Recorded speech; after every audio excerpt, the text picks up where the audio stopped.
रात के लगभग 10 बज रहे थे। कुश और आर्या अपने गांव जा रहे थे। आर्या गर्भवती थी।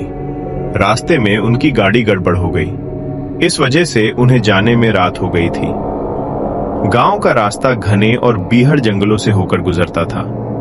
उस दिन अमावस्या थी, इसलिए रात दीप भयंकर काली और डरा देने वाली थी। कुश ने गाड़ी तेज चला रखी थी, जिससे वो समय से गांव पहुंच जाएं। लेकिन जंगल में एक जगह पहुंचकर उनकी गाड़ी अचानक रुक गई। कुश ने आर्या को गाड़ी में ही बैठे रहने के लिए कहा और खुद गाड़ी से उतरकर गाड़ी को चेक करने लगा।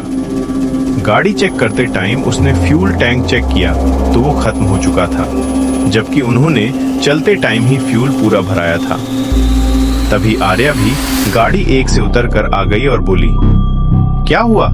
ये गाड़ी अचानक क्यों रुक गई? कुश, गाड़ी में फ्यूल खत्म हो गया है। आर्या, फ्यूल खत्म हो गया? लेकिन हमने तो आते टाइम ही फ्यूल भराया था। कुश कुछ सोचते हुए, हाँ लेकिन खत्म हो गया। अब हमें किसी तरह यही रात गुजारनी होगी। आर्या थोड़ा डरते हुए, इस बीहड़ जंगल में? कुश गाड़ी में लॉक लगाते हुए, हाँ आर्या, हमारे पास दूसरा कोई रास्ता भी नहीं है। रुको, मैं देखता हूँ, शायद आसपास कोई रुकने का स्थान हो। कुश अपने मोबाइल की लाइट जलाकर इधर उधर देखता है तो उसे एक घर टाइप कुछ दिखाई देता है। वो आर्या से कहता है, चलो वहां शायद कुछ है, हम वहां रुकते हैं। आर्या उस तरफ देखने के बाद कुश से कहती है, तुम्हें कुछ अजीब नहीं लग रहा? मतलब इस उजड़े जंगल में घर होना? कुश थोड़ा लापरवाह होते हुए, हमें क्या लेना देना, हमें तो रात गुजारनी है। आर्या न चाहते हुए भी उसके साथ उस तरफ चल पड़ती है। थोड़ी दूर चलने के बाद वो घर के पास पहुंच जाते हैं। बड़े आश्चर्य की बात थी कि घर का दरवाजा खुला था और वहां लाइट भी जल रही थी, जबकि आसपास कोई भी नहीं था।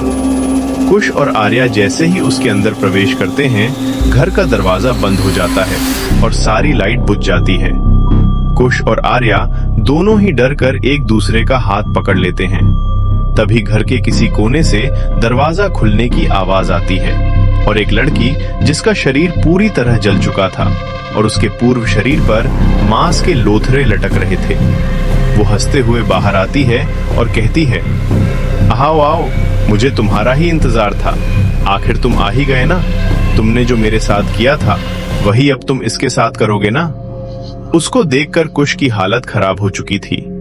उसे याद आ गया था कि ये कोई और नहीं, उसकी पहली पत्नी निशा थी, जिसकी बेटी पैदा होने पर कुश और उसके परिवार ने जिंदा जला दिया था।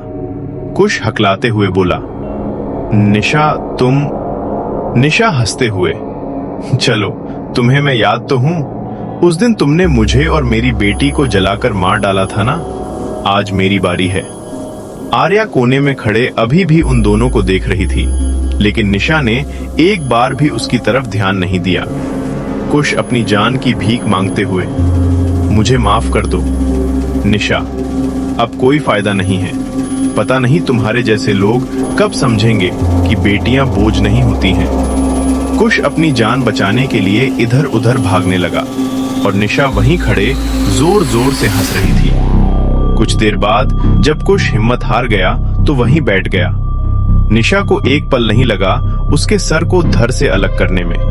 निशा ने कुश को मार डाला था। आर्या जैसे किसी पुतले की तरह वही खड़ी थी। तभी निशा उसकी तरफ बढ़ने लगी।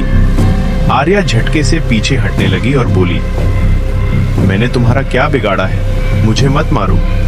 निशा उसके करीब आ गई और बोली, घबराओ मत, मैं तुम्हें कुछ नहीं करूंगी। तुम्हारी होने वाली संतान बेटी है। ये गांव जाकर तुम्हें भी मार देता, जैसे इसने मुझे मारा था। ये लोग यही करते हैं, इसलिए इसके कर्मों की सजा तो इसको मिलनी ही थी। तुम सुबह होते ही सीधे शहर चली जाना और दोबारा यहाँ फिर कभी वापस मत आना। अपनी बेटी की अच्छे से परवरिश करना। बेटियां भगवान का अनमोल उपहार है। आर्या बड़े ध्यान से उसकी बातें सुन रही थी। वो रात भर वही रुकी रही और सुबह होते ही वापस शहर चली गई। बाद में उसने एक सुंदर बेटी को जन्म दिया, जिसका नाम उसने निशा रखा। जंगल में आज भी वो भूतिया घर है और हर बेटी को बोझ समझने वाले को निशा मार देती है। आर्या अक्सर लोगों से उस भूतिया घर और उसकी चुड़ैल की कहानी सुनती है, लेकिन ये तो सिर्फ वही जानती है कि वो चुड़ैल नहीं, देवी है।